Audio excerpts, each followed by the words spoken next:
Hi guys, one plus ఈ పేరు వినగానే ఓన్లీ ఫ్లాగ్షిప్ మొబైల్స్ మాత్రమే గుర్తొస్తాయి. అంటే మార్కెట్లో చూసుకుంటే కస్టమర్స్ అంతా దీన్ని ట్రస్ట్ చేశారు. Yes, finally one plus 13 recent గా అఫీషియల్ గా చైనాలో లాంచ్ అయింది అండ్ వెరీ సూన్ ఇండియాలో కూడా లాంచ్ అవబోతుంది. సో అక్కడ చూసుకుంటే ఫ్లాగ్షిప్ అనే ట్యాగ్ తో లాంచ్ అయింది. సో ఫ్లాగ్షిప్ ట్యాగ్ అంటే పర్ఫార్మెన్స్ అండ్ స్పెసిఫికేషన్స్ లో కాదు, ప్రైజింగ్ లో మాత్రం ఫ్లాగ్షిప్ ట్యాగ్ లో లాంచ్ చేశారు. అరౌండ్ బేస్ వేరియంట్ చూసుకుంటే 75,000 రూపీస్ ప్రైజ్ లో లాంచ్ చేశారు. అండ్ వెరీ సూన్ ఇండియాలో కూడా ఈ మొబైల్ చూసుకుంటే బేస్ వేరియంట్ 70,000 ప్రైజ్ లో అయితే ఖచ్చితంగా లాంచ్ అవుతుంది. కంటెంట్ లోకి వెళ్లే ముందు నా వీడియోస్ మీకు ఇన్ఫర్మేటివ్ అనిపిస్తే, నా వీడియోస్ మీకు యూస్ఫుల్ అనిపిస్తే మాత్రం ప్లీజ్ నన్ను కన్సిడర్ చేయండి, సబ్స్క్రైబ్ చేయండి, పక్కనే ఉన్న బెల్ ఐకాన్ కూడా యాక్టివేట్ చేసుకోండి అండ్ వీలైతే ఈ వీడియోని మీ ఫ్రెండ్స్ తో షేర్ చేసుకోండి. సో 2024 లో ఒక వన్ ప్లస్ మొబైల్ కి 70,000 రూపీస్ ప్రైజ్ పెట్టాలా వద్దా అనేది డెఫినెట్లీ క్వశ్చన్ మార్కే. ఎందుకంటే ఆల్రెడీ మనకి ఈవెన్ సామ్సంగ్ మొబైల్స్ అన్ని కూడా 70K ప్రైజ్ లో మంచి ఫోన్స్ అవైలబుల్ గా ఉన్నాయి. ఈవెన్ యాపిల్ ఐఫోన్స్ కూడా మనకి 70,000 రూపీస్ ప్రైజ్ లో బెస్ట్ మొబైల్స్ అన్ని కూడా అవైలబుల్ గా వస్తున్నాయి.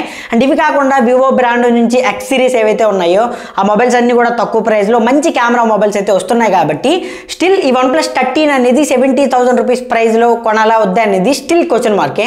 ఈవెన్ దీని స్పెసిఫికేషన్ చూసుకుంటే 6.82 inch 2K fluid AMOLED display ఉంటుంది, 120Hz రిఫ్రెష్ రేట్ సపోర్ట్ చేస్తుంది, 4500 నిట్స్ పీక్ బ్రైట్నెస్ సపోర్ట్ చేస్తుంది and ultrasonic in display finger print censor తో వస్తుంది. So 120Hz refresh rate support చేస్తుంది కాబట్టి డిస్ప్లే ఖచ్చితంగా ఎక్స్పీరియన్స్ బాగానే ఉంటుంది. అండ్ ఈవెన్ మీకు అవుట్డోర్ కండిషన్స్ లో బ్రైట్నెస్ అండ్ ఎవ్రీథింగ్ చాలా బాగున్నాయి. సో ఇది చైనా వేరియంట్ లో చెప్తున్నా. బట్ స్టిల్ మనం 2024 లో ఉన్నాం. 70,000 రూపీస్ ఒక మొబైల్ కి పెట్టినప్పుడు ఖచ్చితంగా యాంటీ ఫ్లిక్కరింగ్ కానీ లేదంటే TUV సర్టిఫికేషన్ కానీ సో ఇలాంటి స్పెసిఫికేషన్స్ అన్ని కూడా ఉంటే ఖచ్చితంగా అది వర్తి డిస్ప్లే అయితే అవుతుంది. బట్ ఇలాంటి డిస్ప్లేతో 70,000 ప్రైజ్ అనేది డెఫినెట్ గా వర్తి అయితే కాదు. దీంతో పాటు 2024 లో ట్రెండింగ్ లో ఉన్న స్నాప్డ్రాగన్ 8 ఎలీట్ చిప్ సెట్ వస్తుంది. సో ఖచ్చితంగా ఇది ఒక మంచి పర్ఫార్మెన్స్ ప్రాసెసర్ 3 నానోమీటర్ టెక్నాలజీ పైన బిల్డ్ అయింది. సో గేమింగ్ పరంగా మీకు ఎలాంటి ప్రాబ్లం అయితే ఉండదు. బట్ స్టిల్ ప్రైస్ ని కూడా కన్సిడర్ చేసుకోవాలి కాబట్టి కొంచెం ఆలోచించుకోవాలి. అఫ్కోర్స్ LPDDR5X ర్యామ్ సపోర్ట్ వస్తుంది అండ్ UFS 4.0 సపోర్ట్ వస్తుంది.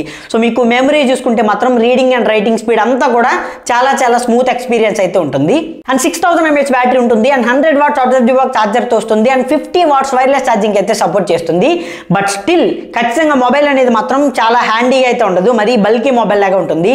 ఎందుకంటే 6.8 ఇంచ్ వస్తుంది కాబట్టి అఫ్కోర్స్ బ్యాటరీ బ్యాకప్ ఎక్కువ ఉన్నప్పుడు ఖచ్చితంగా మొబైల్ సైజ్ అయితే పెరుగుతుంది.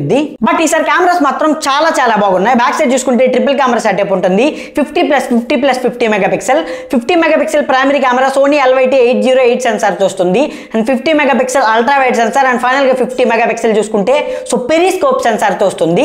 సో ఈవెన్ మీరు స్క్రీన్ మీద చూస్తే ఈ ఫోటోస్ అన్ని కూడా వన్ ప్లస్ 13 చైనా వేరియంట్ తో తీసినవే, అన్ని కూడా చాలా బాగున్నాయి. ఈవెన్ లో లైటింగ్ కండిషన్స్ లో కానీ పోర్ట్రేట్స్ కానీ అండ్ లేదంటే మీకు అల్ట్రా వైడ్ సెన్సార్స్ కానీ అన్ని కూడా చాలా బెటర్ గా ఉన్నాయి. అండ్ ఈవెన్ దీనిలో కనెక్టివిటీ ఫీచర్స్ చూస్తున్నా కూడా అన్ని అవైలబుల్ గా ఉన్నాయి. బ్లూటూత్ 5.4 కి సపోర్ట్ చేస్తుంది, సో వైఫై 7 కి సపోర్ట్ చేస్తుంది అండ్ NFC కి సపోర్ట్ చేస్తుంది, 14 5G బ్యాండ్స్ తో వస్తుంది.